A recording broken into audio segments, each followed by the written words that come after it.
In this lesson, we'll use splines to create some new geometry for our engine.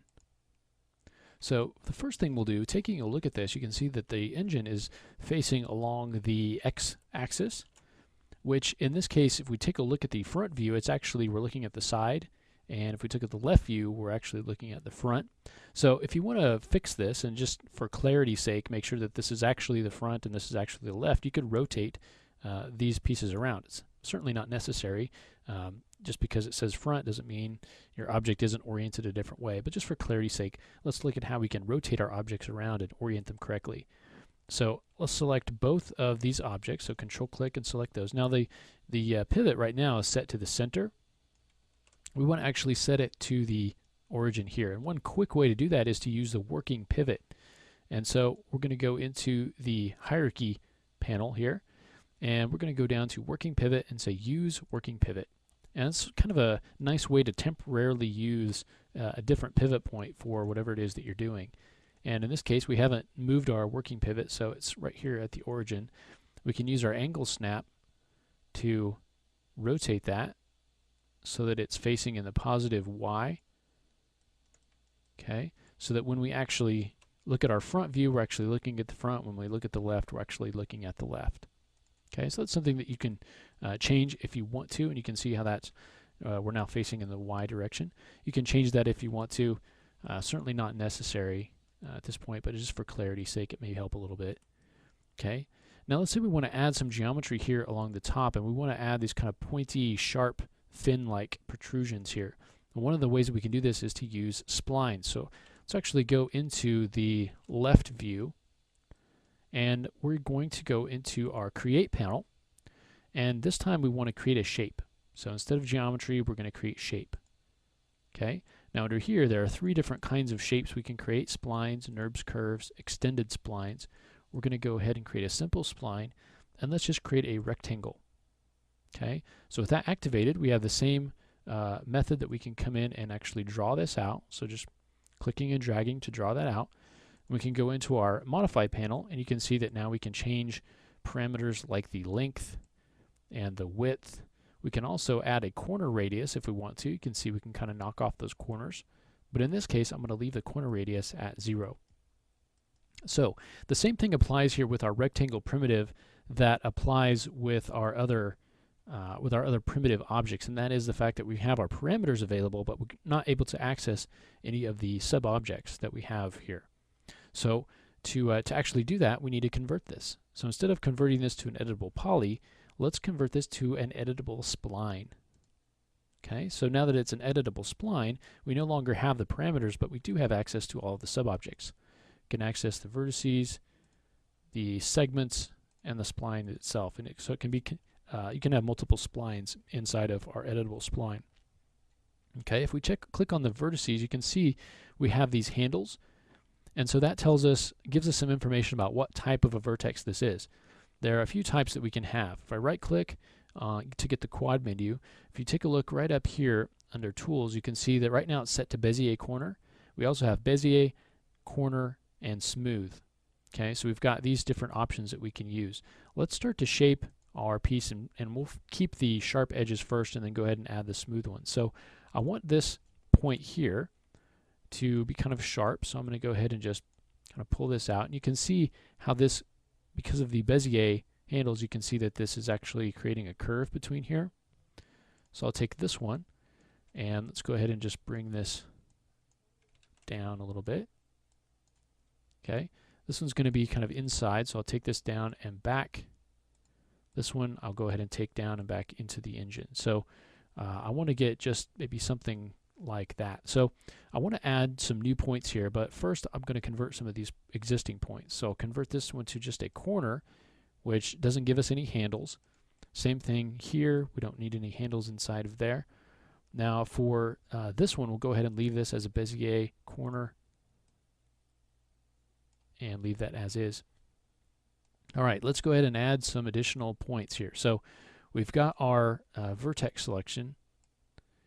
If we go down to editable spline, you can see we've got a geometry rollout. We can say insert, go right up here, and we can insert new points. Okay. We can do the same thing here with our vertex. You can see it's here under geometry. We could insert additional points. Okay, so let's insert maybe one right in there. Just clicking on this will allow you to drag it around. Just click that again to place it, and then right click to end out. Now we need to manipulate our points a little bit to get the kind of the shape that we want here. So I'm going to just hit Q, get out of that. So if I select this vertex, right now it's set to corner, and I want to just set that to smooth. So I want this to be nice and smooth in here. So we can go ahead and modify this. We can modify our handles by clicking on that handle. Okay. This one I also want to be smooth. We can modify this point here. And we can modify our handles. And let's kind of pull this in. I can grab that.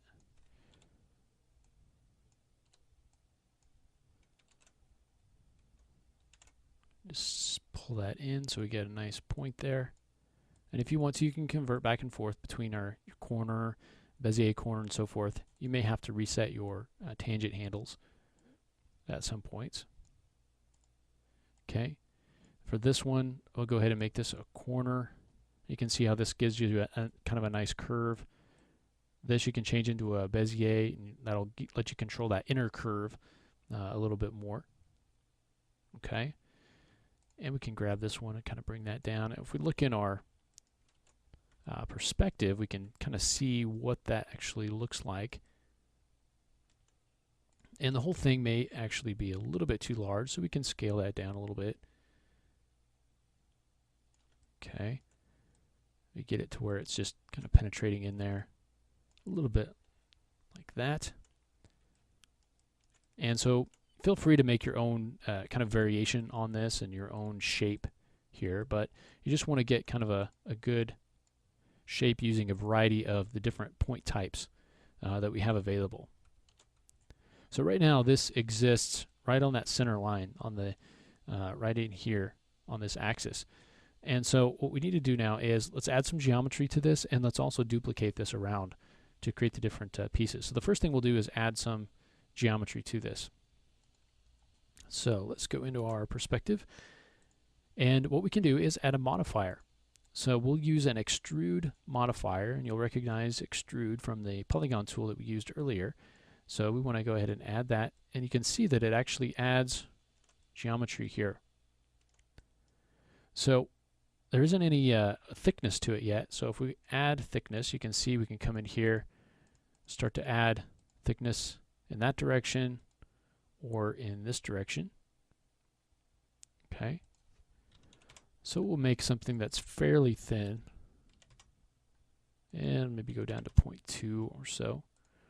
Now because this is connected still to the spline, we can always go in and modify the points, and you can see how that geometry changes because it's still connected there. So we can always come in and change things up a little bit. The geometry is updated. All right. We actually go back to the left.